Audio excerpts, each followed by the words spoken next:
3, 2, 1. Audio Jungle. Audio Jungle.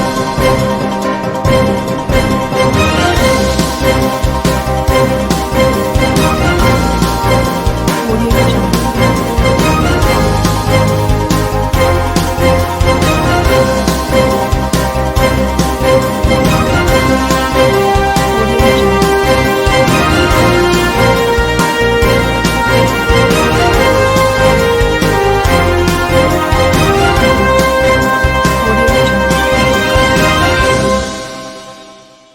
नमस्कार, मैं हूं नरेश राघानी और आप देख रहे हैं हॉराइजन न्यूज। 25 लाख रुपए की लॉटरी की लालच में 50,000 रुपए भी गंवाए। फायसागर रोड निवासी शंकर ने गंज थाने में ऑनलाइन फ्रॉड का मामला कराया दर्ज। गंज थाने के हेड कांस्टेबल इकबाल खान ने बताया कि फायसागर रोड के रहने वाले त्रिलोकचंद के बेटे शंकर ने थाने पर उपस्थित होकर अपने साथ हुए ऑनलाइन फ्रॉड के मामले में एक परिवाद दर्ज कराया है, जिसकी जांच थाने के एएसआई डालचंद को सौंपी गई है। मामले की जानकारी देते हुए इकबाल खान ने बताया कि शंकर के पास एसबीआई बैंक का मैनेजर बनकर एक कॉलर ने फ़ोन किया, जिसने शंकर को बताया कि उसके नाम 25 लाख रुपए की लॉटरी खुली है, लेकिन यह पैसा उसके अकाउंट में तभी ट्रांसफ़र हो पाएगा जब वह अकाउंट में 50,000 रुपए टैक्स के रूप में डालेगा। कॉलर ने अपने बातों में उलझाकर शंकर से 50,000 रुपये उसके बैंक अकाउंट में ट्रांसफ़र करवा लिए। इसके बाद ना तो उसे 25 लाख रुपए मिले और ना ही कॉलर से कोई संपर्क हुआ। अपने साथ हुई ठगी की जानकारी मिलने के बाद शंकर ने गंज थाने में मुकदमा दर्ज कराया है। मामले में आईटी एक्ट में मुकदमा दर्ज कर अनुसंधान किया जा रहा है। दया शंकर सनोप त्रिलोकचंद जो फायसागर का रहने वाला है, उसने बताया कि मेरे साथ ऑनलाइन फ्रॉड हुआ है। उसको एक कॉलर फ़ोन आया, उसने बताया कि आपके 25 लाख की लॉटरी लगी है, आप 50,000 रुपये जमा कराओ तो आपको ये पैसे मिलेंगे। वो अपने आप को बताने वाला बोला मैं एसबीआई का बैंक मैनेजर हूँ। इस पर गंज थाने में मुकदमा दर्ज है, जिसकी जांच दालचंद जी एएसआई साहब कर रहे हैं। उसके 50,000 रुपये निकले एक बार में। गुजराती स्कूल के सामने पेट्रोल पंप पर फायरिंग कर बदमाशों ने नए पुलिस अधीक्षक को दी चुनौती। 5 करोड़ की रंगदारी वसूलने के मामले में बदमाशों ने 5 राउंड किए फायर, भीड़ के बीच हुए फरार। बुधवार रात लगभग 9 बजे के आसपास गुजराती स्कूल के सामने Ajmer auto centre petrol pump पर बाइक पर आए 2 बदमाशों ने ताबड़तोड़ फायरिंग कर दहशत फैलाने की कोशिश की। इस वारदात में पेट्रोल पंप संचालक का बेटा नमन गर्ग कांच लगने से चोटिल हो गया। फायरिंग की वारदात पेट्रोल पंप पर लगे सीसीटीवी कैमरों में कैद हो गई। फायरिंग की सूचना मिलते ही सिविल लाइंस थाना पुलिस और सीओ नॉर्थ प्रियंका रघुवंशी घटनास्थल पर पहुंचे। वहीं जानकारी लगते ही नए पुलिस अधीक्षक विकास शर्मा भी मौके पर पहुंच गए और कुछ देर में शहर भर की पुलिस पेट्रोल पंप पर मौजूद थी। अतिरिक्त पुलिस अधीक्षक सीताराम प्रजापत ने बताया कि 2 युवक बाइक पर सवार होकर आए थे। एक युवक बाइक पर से उतरकर पैदल चलता हुआ पंप संचालक की केबिन के पास पहुंचा और वहां उसने लगातार 3 फायर किए। हालांकि एक भी फायर वहां मौजूद संचालक के बेटे नमन गर्ग और संचालक अरुण गर्ग को नहीं लगा। उन्होंने छुपकर अपनी जान बचाई। इसके बाद जाते जाते हमलावर 2 फायर बाहर खड़ी उनकी एंडेवर कार के ऊपर करता हुआ भाग छूटा। गोलियों की आवाज़ सुनकर पेट्रोल पंप पर मौजूद लोग भी इधर उधर भागने लगे। शहर भर में नाकाबंदी करा दी है। जल्द ही आरोपियों को गिरफ्तार कर लिया जाएगा। जी गुजराती स्कूल के सामने जो पेट्रोल पंप है, अरे मैडम आईडी छुप रही है उसमें बिल्कुल। गर्ग है, उनका पेट्रोल पंप है, उसके ऊपर फायरिंग की है और मौके पे हम लोग आ गए हैं सारे पुलिस बल और नाकाबंदी करवा दी गई है। 2 व्यक्ति बाइक पे आए थे और उन्होंने 1-2 दिन पहले वीडियो कॉल ऑडियो कॉल करके भी इनको चेतावनी दी थी और अभी हम सब मौके पे हैं, पुलिस बल है और नाकाबंदी करवाई गई है और मुलजिमों की तलाश कर रहे हैं। इस प्रकार की बात अभी पूछताछ कर रहे हैं। इनको तसल्ली देके पूछताछ करने पे पता लगेगा कि किस वजह से इन्होंने फायर। 2 लोग हैं बाइक पे और बाकायदा मामला बताया। अभी पूछताछ कर रहे हैं, तसल्ली देके नहीं लूट करने की कोशिश नहीं, मारने से आए थे। भयभीत करने के लिए आए थे। अभी तक किस पे चली सर गोली? बेटे पे चली या मालिक पे चली? मालिक के बेटे पे। पंप के पास ही दफ्तर में मौजूद प्रत्यक्षदर्शी संजीव कुमार गर्ग ने बताया कि गोली की आवाज़ सुनकर वे अपने ऑफिस से बाहर आए। देखा तो एक युवक जिसके चेहरे पर कपड़ा बंधा हुआ था गोली चला रहा था। लोग कुछ समझ पाते इससे पहले ही वह युवक 4-5 राउंड फायरिंग करके वहां से भाग छूटा। जहाँ तक वारदात की बात है, मैं मेरे ऑफिस में बैठा हुआ था क्योंकि मेरा ऑफिस पेट्रोल पंप से लगता हुआ ही है और मैं वहीं ऑफिस में बैठा हुआ था तो ब्लास्ट की आवाज़ आई एकदम। 2 ब्लास्ट की आवाज़ हुई तो हम समझे कि कहीं शायद कोई फायर हो गया क्योंकि पंप का मामला है, हो सकता है फायर हो गया। हम उसको सुनते एकदम भाग के आए, लेकिन जब यहाँ आए तो फायर नहीं दिखा, लेकिन अंदर ऑफिस में देखा तो उसके बच्चा जो बैठा हुआ था, जो नमन गर्ग है, जो ओनर का बेटे हैं, वो अंदर ऑफिस में थे, उनके एकदम देखा कि खून निकल रहा है तो पूछा कि क्या हुआ, तो उन्होंने कहा भाई यहाँ आगे कोई फायर करके गया है और मैं झुक गया इसलिए मैं बच गया हूँ और मेरे कांच लग गया। तो उसके कांच से फोरहेड पे कट लगा है जिसके फर्स्ट एड के लिए जेल भेजा था, जो कि शायद वापस आ गए हैं, फर्स्ट एड करा के आ गए हैं। और फिर बाद में थाने को भी सूचना कर दी गई और इनके फादर वगैरह को भी बुला लिया गया तो मौके पे सब आ गए। माँ या तो देखिए आपसी रंजिश से तो कोई ऐसी लगती नहीं है, लेकिन फायर आके और कांच पे फायर करके वहाँ तक जाना और वापस जाना और व्यक्ति के ऊपर पर्टिकुलर व्यक्ति पे किया है तो इससे लूट की वारदात तो नहीं, लूट की लगती तो खुला तो कैश तो बाहर है, अंदर तो कैश था नहीं, लेकिन व्यक्ति के ऊपर पर्टिकुलर मारा। ये पूरी घटना गुजराती स्कूल के सामने Ajmer auto centre petrol pump है, उस के ऊपर फायर हुआ है। तो 4 फायर के खोल तो मिल चुके हैं। 2 व्यक्ति का जैसा नमन ने बताया कि 2 जने थे, तो 2 जनों का उनके अनुसार बताया हुआ है, बाकी तो फुटेज अभी चेक हो रही है उसमें कितने व्यक्ति आते हैं। खबरों के मुताबिक पंप संचालक अरुण गर्ग और नवीन गर्ग को लगातार 2-4 दिन से इंटरनेट कॉल आ रहे थे, जिस पर अज्ञात लोग रंगदारी वसूलने के लिए धमका रहे थे, जिस पर उन्होंने ध्यान नहीं दिया। जब तक पुलिस को शिकायत करते उससे पहले ही यह फायरिंग की घटना हो गई। बहरहाल जिला पुलिस अधीक्षक विकास शर्मा ने भरोसा दिलाया कि जल्द ही हमलावरों को गिरफ्तार कर लिया जाएगा। 2 जने थे मोटरसाइकिल पे, गाड़ी वहाँ खड़ी कर दी और एक ना यहाँ पर खड़ा आके भैया पर सामने 2 गोली चलाई दी। 2 गोली चलाने के बाद 2 फायरिंग वहाँ शोरूम कांच पे की, 2 गाड़ी फिर की, फिर एक आसमान में। कोई बातचीत हुई थी पहले? नहीं, कोई भैया को पहले 2 दिन पहले या फोन आ रहा था उनके पास। क्या आ रहा था? पता नहीं कौन, यही भैया को मालूम है। हाँ, इनको मांगने के 5 करोड़ मांगने की बात कर रही थी। जब गोली मारी थी जब कुछ कह रहे थे? दोनों लड़के कैसे लग रहे थे? जवान थे? जवान लड़के थे, मुक्कट बांधा हुआ था। हेल्थ इज वेल्थ अवधारणा को लेकर सोफिया गर्ल्स कॉलेज में मेडिकल हेल्थ कैंप का आयोजन। कॉलेज की 500 से ज़्यादा छात्राओं व कर्मचारियों ने मेडिकल कैंप में कराया हेल्थ चेकअप। गुरुवार को जयपुर रोड स्थित सोफिया गर्ल्स कॉलेज में मणिपाल हॉस्पिटल जयपुर के सौजन्य से एक मेडिकल हेल्थ चेकअप कैंप आयोजित किया गया। कॉलेज की प्रिंसिपल सिस्टर पल ने बताया कि कॉलेज की 500 से ज़्यादा छात्राओं व कर्मचारियों का इस कैंप में हेल्थ चेकअप किया गया है। मणिपाल हॉस्पिटल जयपुर से आए चिकित्साकर्मियों ने रैंडम ब्लड शुगर की जांच, ब्लड प्रेशर की जांच, ECG, हाइट वेट नोट करके संपूर्ण हेल्थ चेकअप किया।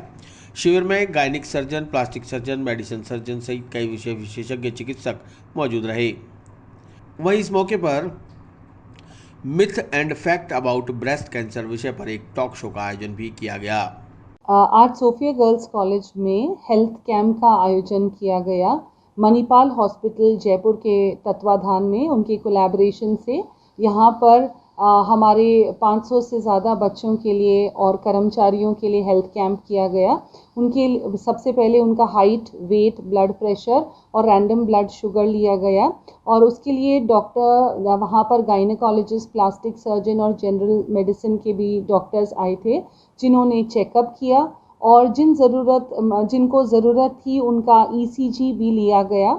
हमारे बहुत सारे स्टाफ मेंबर्स का ECG लिया गया और उनके रिपोर्ट्स भी लिए गए और ये बहुत ही अच्छा रहा क्योंकि सोफिया कॉलेज एक हेल्थ कैंपस है, हेल्दी कैंपस है, जहाँ पर हम अपने स्टाफ और स्टूडेंट्स के लिए हम उनके हेल्थ का ध्यान रखते हैं। हेल्थ इज़ वेल्थ और इसीलिए उनको ये भी बताया गया। एक टॉक का आयोजन भी किया गया था, myths and facts about breast cancer, ये स्टूडेंट्स के लिए and recent advancements in plastic surgery. तो 2 स्पेशलिस्ट भी आए थे, लेडी स्पेशलिस्ट, जिन्होंने इसके बारे में टॉक भी दिया गया।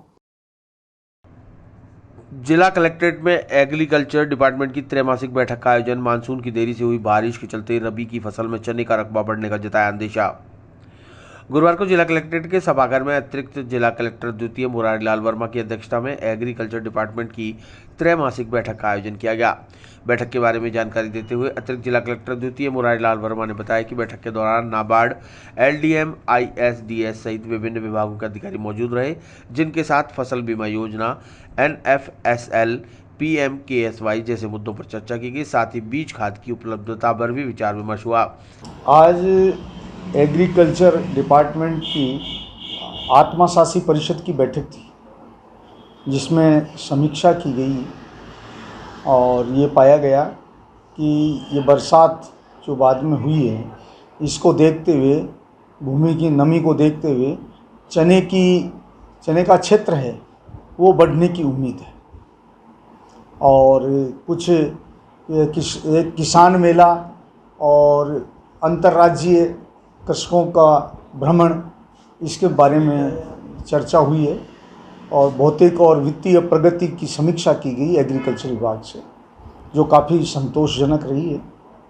इसमें बैंक से संबंधित नाबार्ड के प्रतिनिधि, LDM, हॉर्टिकल्चर और ICDS इत्यादि विभाग इसमें उपस्थित हुए।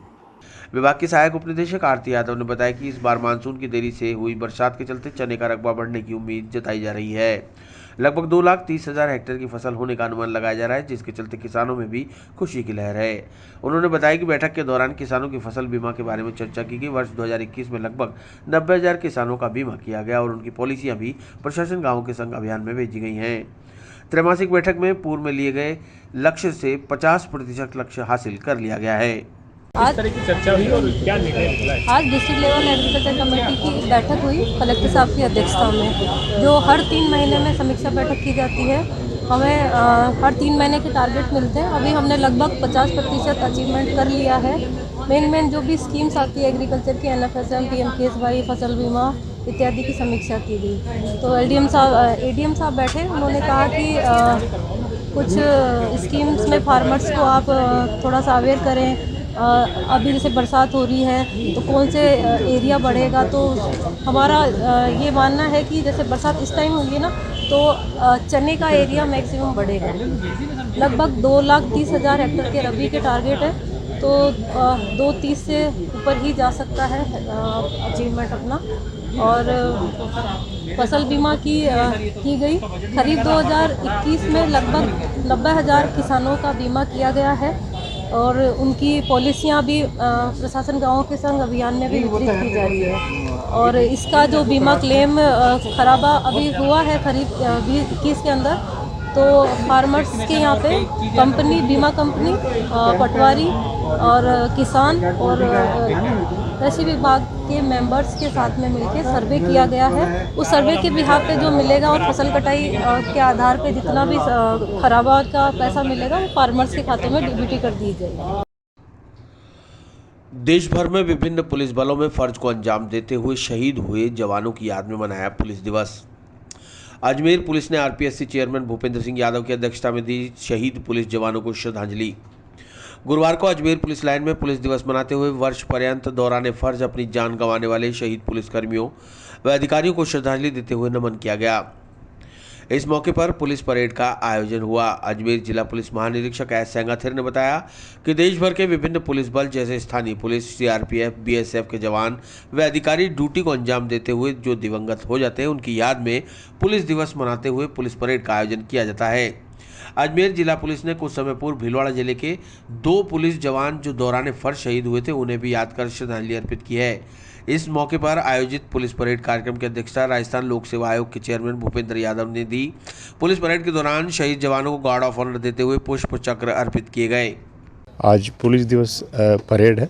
पूरे पिछले से 1 साल में पुलिस विभाग अलग अलग जो संगठन है, स्थानीय पुलिस, CRPF, BSF जैसे संगठन में जवानों ने और अधिकारियों ने अपनी जान दे के देश सेवा की है, उनकी याद में परेड आयोजित किया गया। हमारे लिए विशेष बात यह है कि हमारे रेंज के जो भीलवाड़ा जिले से 2 सिपाही शहीद हुए थे, वो भी इसमें शामिल है। हमारे लिए एक तो ये मोटिवेशन के बाद साथ साथ हमारे लिए एक चैलेंज की, चुनौती की बात है कि लोगों ने जो अपनी जान दे के ड्यूटी दी, रक्षा करी देश की और समाज की, उनकी याद में उनके बलिदान को याद करते हुए बेहतर काम करने के लिए हमें प्रेरणा देती है। RPC चेयरमैन साहब डॉक्टर भूपेंद्र सिंह जी और बाकी स्थानीय पुलिस अधिकारी, रिटायर्ड पुलिस ऑफिसर सभी शामिल थे। 23-24 अक्टूबर को होने जा रही पटवार सीधी भर्ती परीक्षा के लिए परीक्षार्थियों को मिलेगा निःशुल्क बस यात्रा का तोहफा। रोडवेज ने 150 बसों का किया इंतजाम। 22 से 25 अक्टूबर तक रहेगी सुविधा। राज्य सरकार द्वारा परीक्षार्थियों के लिए निःशुल्क बस यात्रा का तोहफा दिए जाने के ऐलान के बाद अब 23 और 24 अक्टूबर को प्रदेश में होने जा रही पटवार सीधी भर्ती परीक्षा के लिए भी परीक्षार्थियों को बसों में निःशुल्क यात्रा सुविधा उपलब्ध करवाई जा रही है। CBS अजमेर के मुख्य प्रबंधक राकेश सारस्वत से जब बात की तो उन्होंने बताया कि अजमेर, अजमेरू और ब्यावर आधार पर 50-50 बसों सहित कुल 150 बसों का अतिरिक्त इंतजाम किया गया है, जिससे कि अन्य यात्रियों की यात्राएं प्रभावित न हो।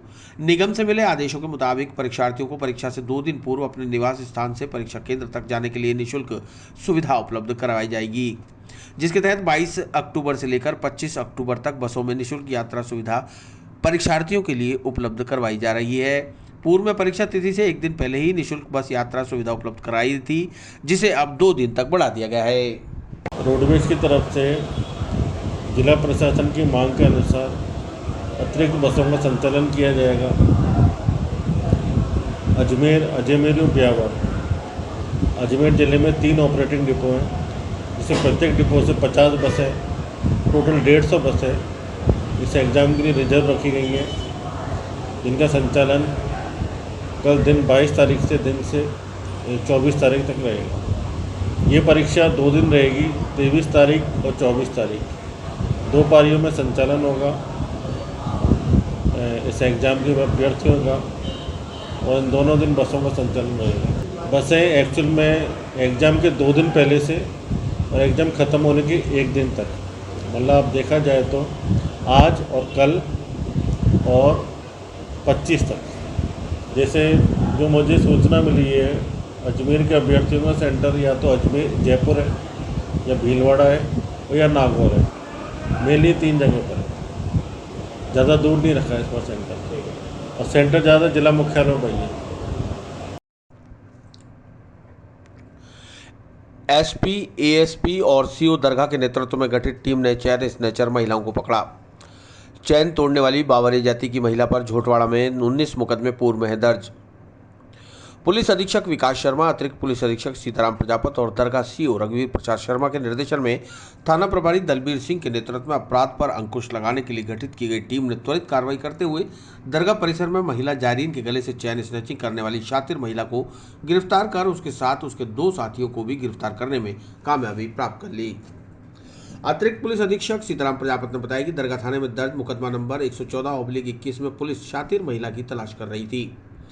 प्रयागराज उत्तर प्रदेश की रहने वाली शाहना परवीन ने थाने पर रिपोर्ट दर्ज कराई थी, जिसके बाद CCTV फुटेज के आधार पर झोटवाड़ा की रहने वाली शातिर अपराधी अंगूरी देवी बावरिया को गिरफ्तार किया गया, जिसके खिलाफ झोटवाड़ा में पूर्व में 19 मुकदमे लंबित हैं। वहीं उसके साथी ज्वाला सिंह और ममता सांसी को भी गिरफ्तार किया गया है, जिनसे पूछताछ की जा रही है।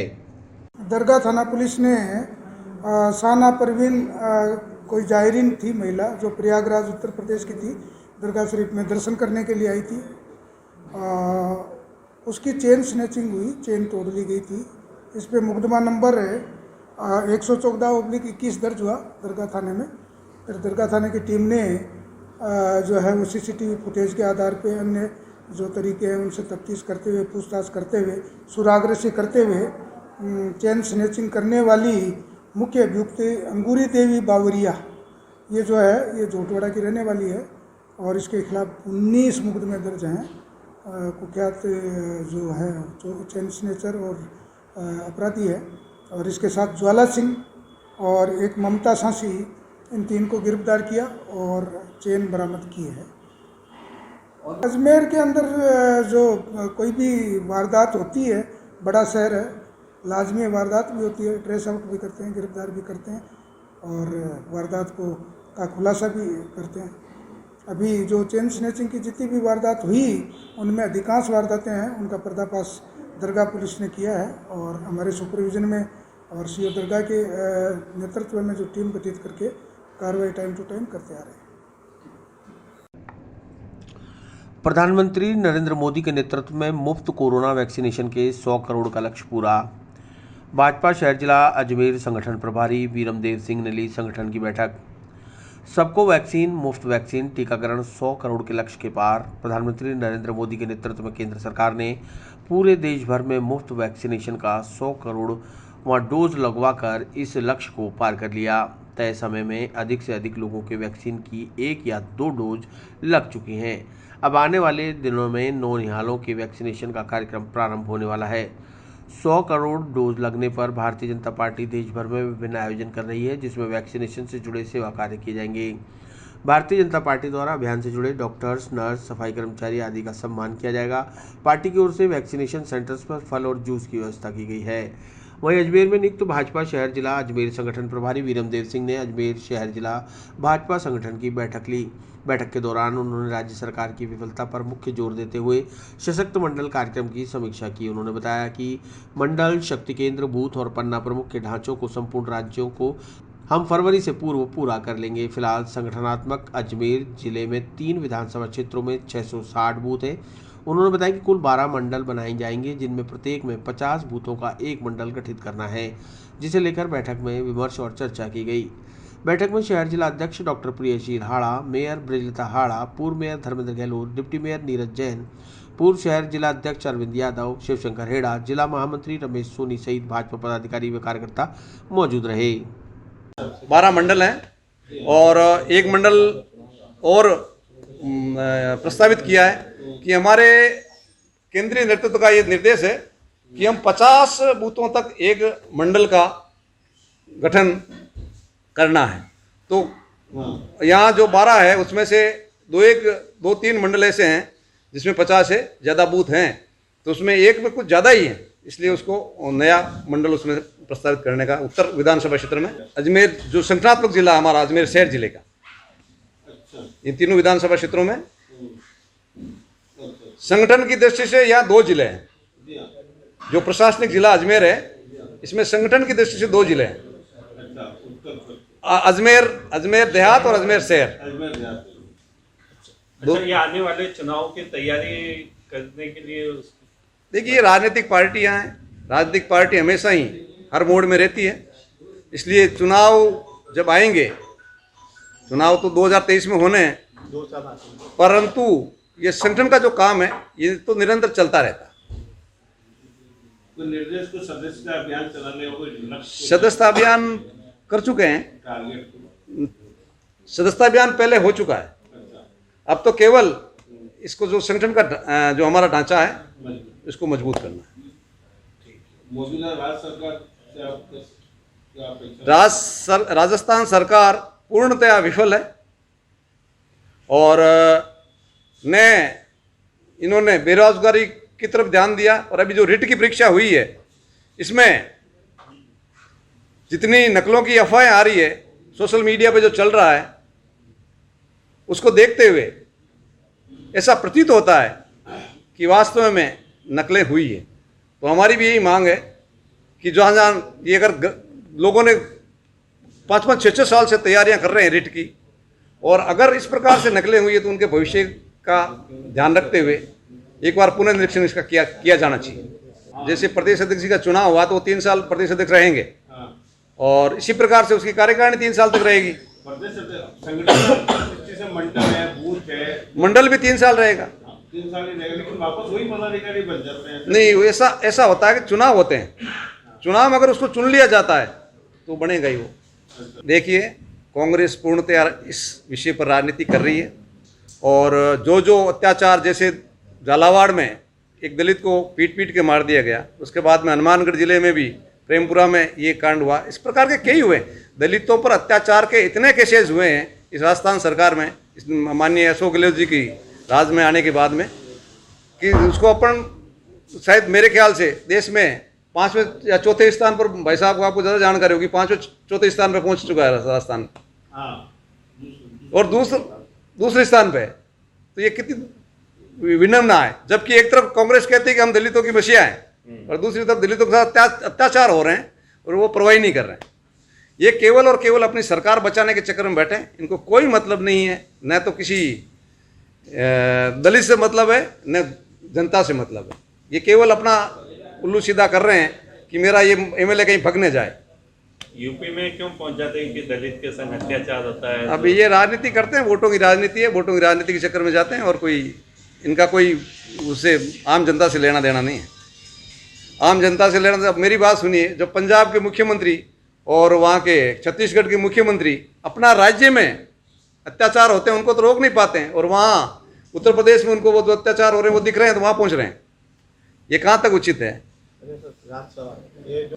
माननीय नरेंद्र मोदी जी के नेतृत्व जो केंद्र में सरकार है उसने स्पष्ट रूप से कह दिया है कि हम हमारे देश के किसी भी देशवासी को बिना किसी कसूर के मारने पर हम सहन नहीं करेंगे, और फौज को उन्होंने विशेष अधिकार दिया है कि जो देश के साथ गद्दारी करे उसको किसी प्रकार से बख्शा नहीं जाए।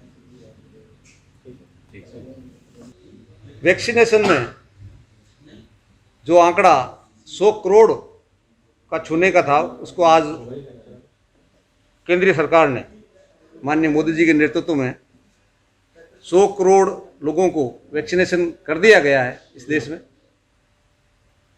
इसके लिए आप लोगों का जो सहयोग रहा उसके लिए आपको भी बधाई और धन्यवाद, और देश के सभी मेडिकल स्टाफ और अनेक संस्थाएं जिन्होंने इसमें योगदान दिया, और माननीय मोदी जी का विशेष धन्यवाद जिन्होंने इस देश में तो 100 करोड़ किए ही किए, इसके अलावा भी विदेशों में भी वैक्सीनेशन उपलब्ध करवाई, इसके लिए भी भारत का गौरव बढ़ा है। अजमेर ज़िले की एक्चुअल में मुझे आज ही संगठन प्रभारी का दायित्व मिला है नया ही, इसलिए मैं अभी तक मैंने सर्वेक्षण नहीं करवाया है, परंतु आप अब आज आया हूँ तो मैं ज़रूर पता करूँगा कि भी यहाँ भी कितनी क्या स्थिति है।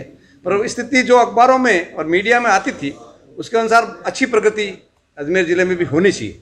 राजस्थान में बहुत बढ़िया रही। कांग्रेस को तो लेकर जब देने वाला ऊपर वाला दे रहा है तो लगाने में इनको क्या तकलीफ हो रही थी? स्टाफ इनका मेडिकल का तैयारी था, कोई दिक्कत नहीं है। लापरवाही हुई है, लापरवाही में कोई बुरी बात, परंतु फिर भी इन्होंने लापरवाह होते हुए भी कुछ वैक्सीन हमारी पहले स्टार्ट में खराब की थी। जैसे क्या 10 का डोज होता है, ये पहले खोल देते थे, फिर 10 पूरे होते नहीं थे, फिर उसको फेंक देते थे। इस प्रकार की लापरवाहियां हुई, परंतु धीरे धीरे उनको ठीक किया। जरूर बर्बाद हुई पर उसको बाद में इन्होंने ठीक किया। हाँ, हमारी आज की जो बैठक है इसमें एक तो ये वैक्सीनेशन जो हमारी 100 करोड़ को हमने लक्ष्य को छुआ है उसके संदर्भ में, और दूसरा सशक्त मंडल का जो कार्यक्रम पार्टी का चल रहा है, सशक्त मंडल जो कार्यक्रम चल रहा है उसकी समीक्षा भी हम आज कर रहे हैं, और उसमें हम मंडल से नीचे शक्ति केंद्र, फिर उसके नीचे बूथ, और बूथ से नीचे पन्ना प्रमुख, यहाँ तक हम फरवरी तक ये सारा हमारा ये ढांचा है इसको सुचारू रूप से कराएं। शक्ति केंद्र में अभी आज बैठक में अभी पहुंचा ही हूँ, मैं आपको एक बार बैठक में पूरी समीक्षा करके बूथ 607 हैं, हाँ 60 होंगे, 600 के समथिंग हैं, और 3 विधानसभा क्षेत्र हैं इस जिले में। जो संक्रांतक जिला है इसमें 3 विधानसभा क्षेत्र है, किशनगढ़ और अजमेर उत्तर दक्षिण है। विस्तार से पढ़ने के लिए लॉग इन करें horizonhin.com, सच के साथ। Audio Jungle.